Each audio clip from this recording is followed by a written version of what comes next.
Luwas nga nakagawas ang lalaking tag-iya sa usa ka balay sa barangay Puerto, Cagayan de Oro City. Diyang gilamoy ang iyang balay sa kalayo. Maayo na lang kay nagpakabana ang mga silingan sa pagpukaw sa tagbalay nga hinanok ang tulog diyang miulbo ang sunog. Aniya ang akong report.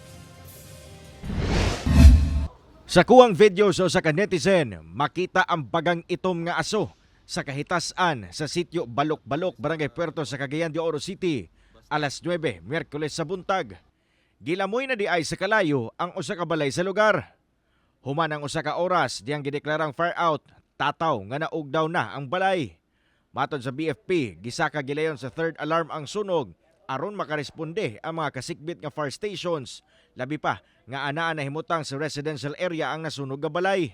So sa ato pa ang mga tao tinabangan sinabliga og tubig. Ang ako sa isa ka guban nasabligan na giuli kay kanal daw kuno nang naigo. Nga tubig. Tubig kanal daw. Mahok kuno sa kanal so nag-ilis siya niuli sa siya. So bahala kanal basta kay tubig para makatabang pud sa kwan. Pag-abot na ni sa tong kwan nga mapugnan lugar ang kainit sir. Luwas ang lalaking tag-iya sa balay kinsa natulog diyang miulbo ang kalayo sa ikaduhang andana. Maayo na lang kay nagpakabana ang mga silingan o gipukaw siya.